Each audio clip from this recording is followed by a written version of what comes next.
Смарт-метро Бишкек. Метрополитен является самым эффективным видом городского пассажирского транспорта и с точки зрения потребления энергии и занимаемых площадей. Расчеты французских специалистов показали, что для перевозки 50 тысяч пассажиров в час в одном направлении при использовании метрополитена требуется коридор шириной 9 метров, автобусов 35 метров, личных автомобилей 175 метров.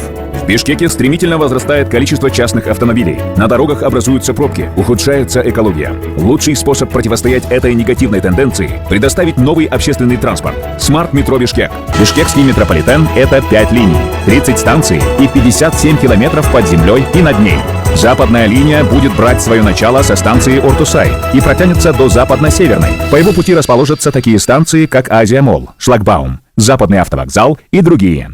Его расстояние составит 12 километров, протяженностью 5,8 километров. По северной части города пройдет северная линия вдоль Большого Чуйского канала. Она соединит западно-северную и восточно-северную станции. Восточная линия длиной в 9,7 километров пройдет от восточно-северной станции до станции 12-й микрорайон. Между станциями Аларча и Ботанический сад проложит путь южная линия. Железные дороги Бишкека станут центральной линией бишкекского метро, начиная от станции Новопокровка до станции Военно-Антоновка с протяженностью 26 километров.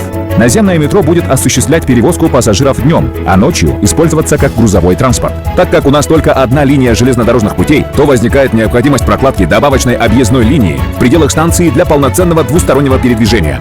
Восточная и западная линии в перспективе могут продлиться дальше по северной части города до объездной дороги. Используя в качестве топлива электричество, смарт-метро Бишкек будет отвечать всем экологическим требованиям.